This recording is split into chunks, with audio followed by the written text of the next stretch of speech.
Halo sahabat Indonesia, siapa bermain api di Omnibus Law? Ini sekarang lagi tren, hari ini, kemarin, dan esok. Semua sibuk membakar Omnibus Law. Omnibus, Anda tahu? Itu adalah bus yang pertama kali diperkenalkan di Paris tahun 1820. Itu bus yang bisa mengangkut begitu banyak orang. Makanya disebut dengan bus omni atau omnibus. Kemudian sejarahnya omnibus ini dikembangkan di Amerika Latin menjadi semua saja yang bisa masuk dalam satu keranjang dinamakan omnibus. Gitu. Kalau Anda makan semua hal dan digabungkan dalam satu perut, namanya perut Anda adalah perut omnibus, katanya begitu. Nah, sahabat Indonesia, Omnibus Law adalah suatu undang-undang yang merangkum begitu banyak undang-undang yang ada untuk dipadukan, disatukan dalam suatu kerangka undang-undang yang integratif. Itu semangat yang ingin disampaikan Presiden Jokowi. Karena apa?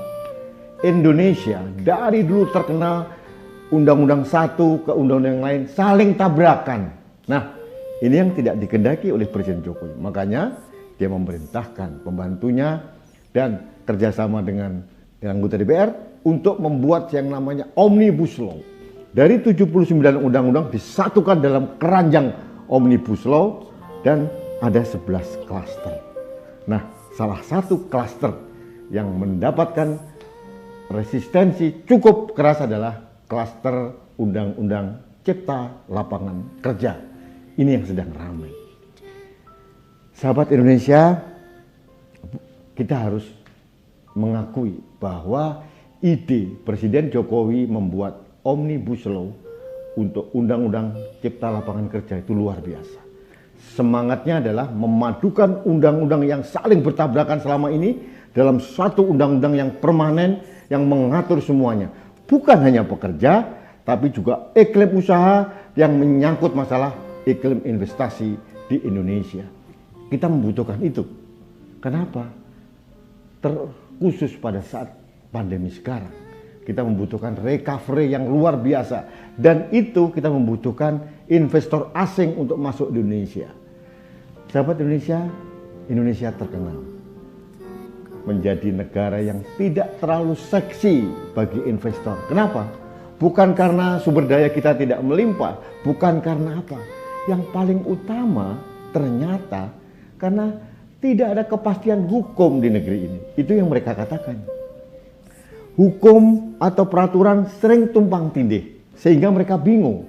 Nah, ini yang akan dipersatukan oleh Presiden Jokowi dalam suatu undang-undang yang sangat integratif yang namanya Omnibus Law, Undang-Undang Cipta Lapangan Pekerja. Artinya ini penyempurnaan dari undang-undang yang ada.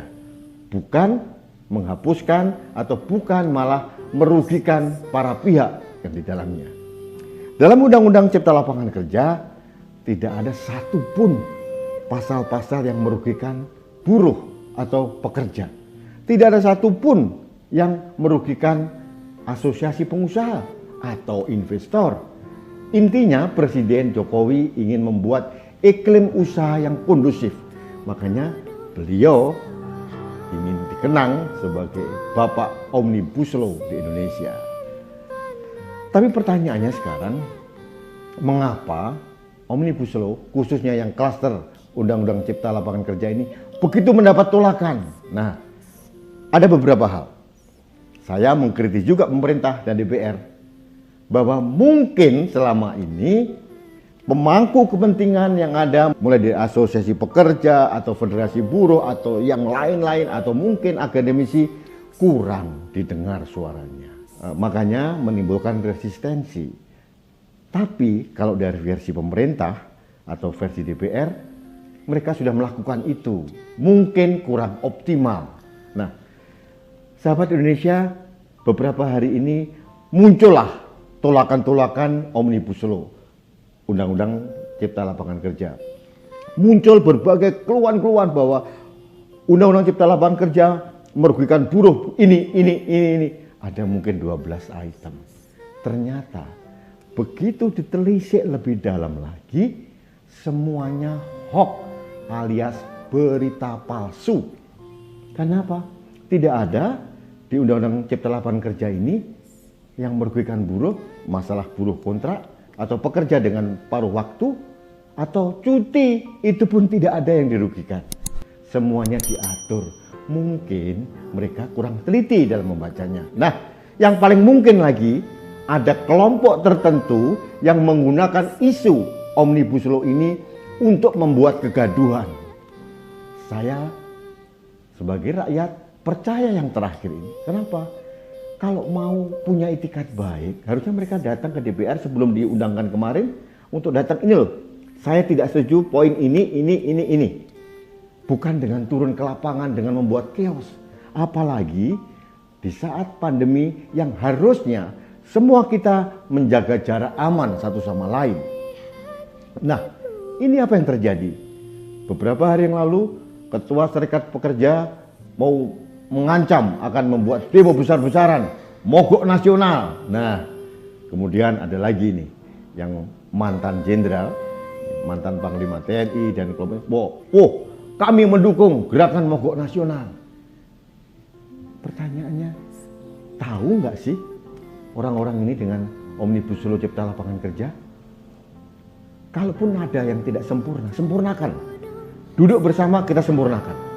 Ada jalur-jalur lain untuk menyempurnakan itu. Yang pertama, kita bisa melakukan yang namanya penekanan kepada DPR untuk mereview kembali undang-undang itu. Bisa. Toh itu belum diundangkan sekarang. Ya, sahabat Indonesia, undang-undang ini belum serta-merta berlaku pada hari ini juga. Meskipun sudah diketok palu oleh Ketua DPR. Perlu peraturan-peraturan turunan di bawahnya. Perlu peraturan pemerintah, peraturan menteri, peraturan dirjen, peraturan gubernur, peraturan wali kota, peraturan bupati. Jadi pasti panjang urutannya. Jadi kenapa kita terburu-buru mau menghantam pemerintah dalam kaitan ini? Saya kok tidak yakin mereka punya niat yang baik. Mohon maaf nih sahabat Indonesia. Karena saya tahu kelihatannya orang-orang ini punya intens yang negatif. Punya kehendak yang negatif, hanya membuat kegaduhan. Oke, yang pertama tadi. Yang namanya judicial review. Bisa dilakukan melalui apa? MK. Kalau sebagai warga bangsa atau kelompok warga bangsa tidak setuju dengan undang-undang, kita bisa melakukan uji materi di Mahkamah Konstitusi. Semua ada jalurnya, semua ada jalannya, semua ada mekanismenya. Kenapa itu tidak dilakukan? Jangankan masalah pasal demi pasal, dibatalkan pun bisa kalau MK memutuskan seperti itu. Jadi ada dua jalan. Jalan untuk meminta DPR untuk mereview kembali atau minta kepada MK uji materi. Ada jalannya, ada mekanismenya, ada caranya. Nah, sahabat Indonesia, saya dengar hari ini dan mungkin besok mereka mengerahkan mahasiswa. Aliansi BEM seluruh Indonesia akan menggerakkan mogok massa karena dianggap pemerintah zolim. Hei mahasiswa, ngerti nggak Anda Omnibus Law? Ngerti nggak Anda Undang-Undang Cipta Lapangan Kerja? Sudah belajar belum? Jangan bergerak, beraksi hanya berdasarkan asumsi atau kabar bohong. Sebagai intelektual, Anda memalukan. Sebagai pemimpin bangsa, memalukan kalau Anda ikut dalam tarian yang digerakkan oleh orang-orang yang sengaja membuat chaos. Pelajari dulu, satu demi satu, pasal demi pasal. Kalau tidak, memalukan. Anda nanti hanya sebagai kayak kuda. Kuda tunggangan para politisi, kuda tunggangan para gelandangan politik, kuda tunggangan para petualang yang ingin merebut kekuasaan dari negara ini. Malu, Anda calon pemimpin bangsa. Jadi mendingan kalau saya jadi Anda, saya akan datang ke Ketua DPR atau ke pemerintah minta penjelasan lebih detail seperti apa. Apakah benar hoax ini? Tentu saja namanya hoax tidak ada yang benar. Tolong belajar mengerti tentang sesuatu yang esensial. Jangan hanya di permukaan, Anda bergerak, mengerahkan orang di masa pandemi, belum nanti terjadi klaster dari demonstrasi ini, Anda bertanggung jawab. Kalau penyebaran virus corona ini muncul karena ulah para demonstran, Anda harus bertanggung jawab. Jangan asal teriak, jangan memprovokasi. Belum lagi saya dengar ada anak STM mau turun juga. Semakin kuat dugaan saya bahwa demo-demo untuk menolak Omnibus Law ini adalah demo-demo yang sangat manipulatif dan rekayasa. Oleh siapa? Oleh orang-orang yang menginginkan kegaduhan di negeri ini. Saya bukan pendukung pemerintah, tapi saya mendukung Indonesia. Saya menginginkan ada kedamaian, saya menginginkan kehidupan yang harmoni. Apalagi di masa pandemi ini. Semua lagi bertahan dari serangan virus, semua lagi bertahan dari serangan pandemi ekonomi yang menghantam kita. Anda merusaknya dengan serta-merta. Ini sangat tidak fair. Jadi saran saya kepada adik-adik mahasiswa atau ada di STM atau kelompok-kelompok pekerja, jangan mau Anda dijadikan tunggangan kaum politisi busuk yang sekedar ingin memanfaatkan keberadaan Anda di lapangan. Yang rugi siapa? Anda. Nanti kalau investor tidak mau datang ke sini, nanti kalau pengusaha hengkang dari Indonesia, pabrik-pabrik tutup, siapa yang rugi? Anda bukan? Tidak ada dalam pasal demi pasal di Undang-Undang Nomor 13 Tahun 2003 tentang ketenagakerjaan yang dihilangkan dari Undang-Undang Cipta Lapangan Kerja ini. Justru disempurnakan. Pelajari itu. Jangan hanya beraksi, berasumsi dari tulisan WA Group atau media sosial yang lain. Cross check, bener nggak sih? Bisa cross check di media mainstream, televisi, media yang akurat. Jangan media abal-abal. Jangan dari Instagram saja, jangan dari WA saja. Demo-demo tahun kemarin diputar, ini kerusuhan di sini diputar kembali. Hanya apa? Menebarkan ketakutan.